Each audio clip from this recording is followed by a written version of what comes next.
How's it going, guys? Gabe here with RC Cincy, and today I have a special unboxing for you guys.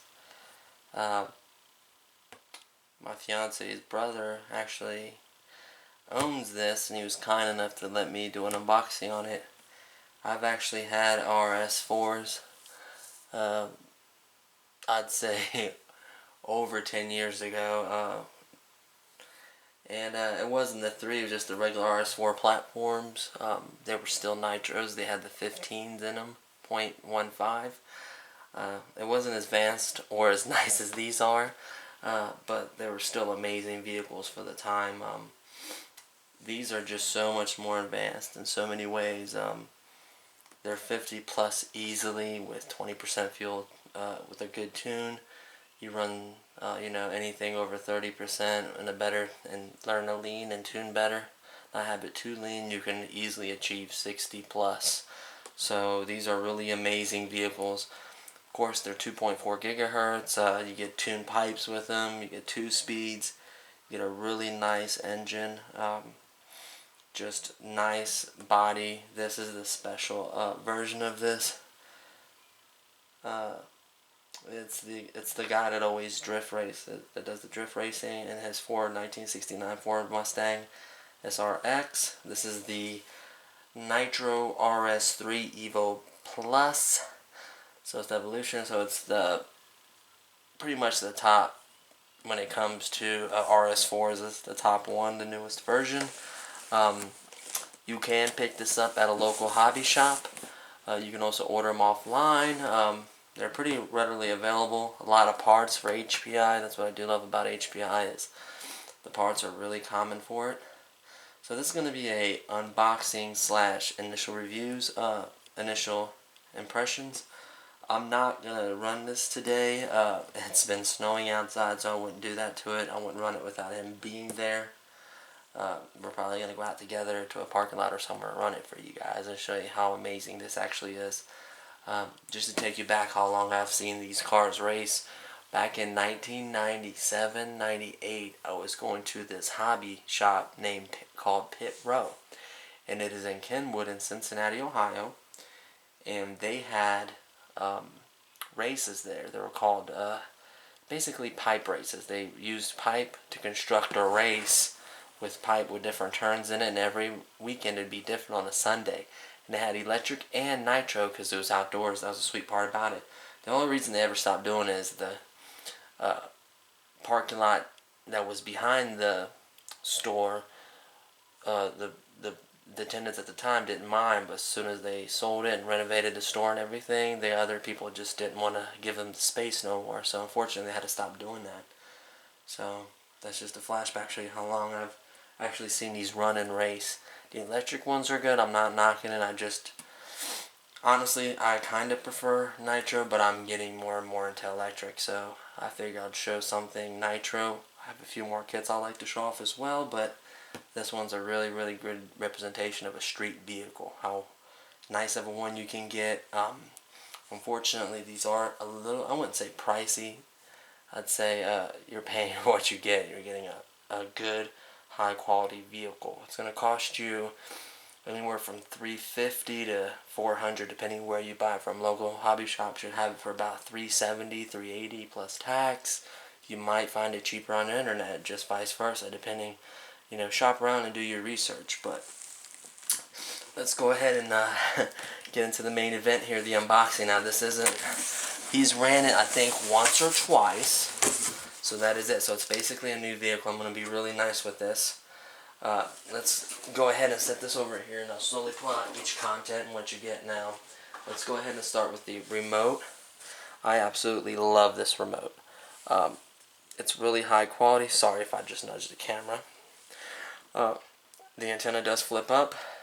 It has several adjustments on it. Trims. All kinds of adjustments on here. I think it's a 3-channel, 2.4 gigahertz technology remote. A very nice feel in the wheel. The batteries are still good in it, surprisingly. I think these are actually the batteries. No, those are different batteries. You did have the original batteries in here. They did last a while, but it has so many adjustments to reverse, the servos, just every adjustment you could ever want. Steering, trim. I think it's a 3-channel remote. This has all kinds of normal mode.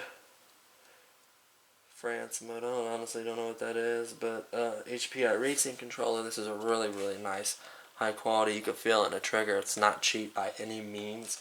So like I said, you do get what you pay for. I'm going to go ahead and set that right here for now. And then what else do you get? You get a couple bags of goodies.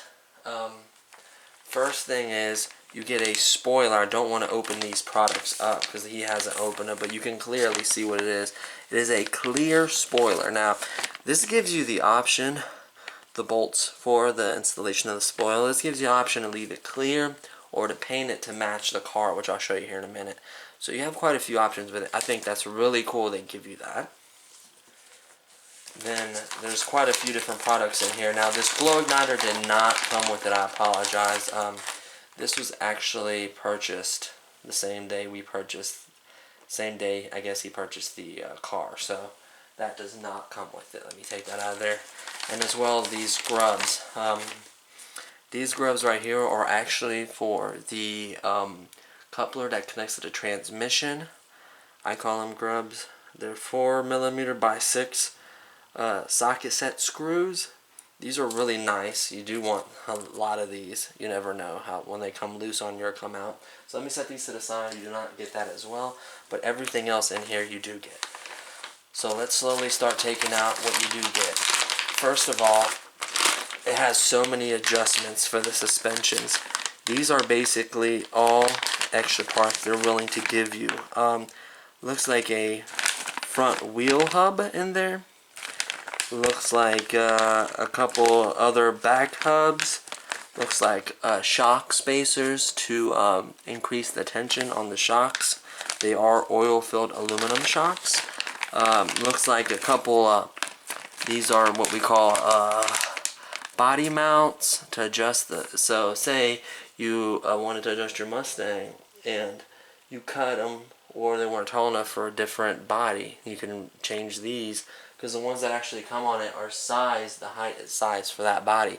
So if you get a different body and it rubs or something, you can put these back on and readjust it. You can cut them if you wanted to, but if you cut them for that size particularly, you might not be able to use them for a different size. Just depends on the look you want. That's nice. They give you extra body mounts. A lot of extra pieces in here. A few more spacers, looks like, for the shocks. Just a lot of pieces. That's really, really nice. A lot of kits don't involve that many pieces for it. Looks like, let's see what else. Spacers, all kinds of parts. So that's really nice to have. Let's see what else we're getting here. Looks like you get a bag of screws with a clip, a couple of washers, a few more washers or screws. So this could be pretty much for anything that goes to the kit. That goes to the kit. What else you get? They give you so many goodies. This is really nice. These are pretty common, believe it or not, nitros to have an issue. This is the gasket for the header, exhaust header right here. It goes right on the side of the engine. These blow out a lot due to the pressure or vibration or heat. They can rot. The pressure can blow them out. They can get saturated in cleaning solutions or nitro, and it kind of breaks down. So it is a gasket.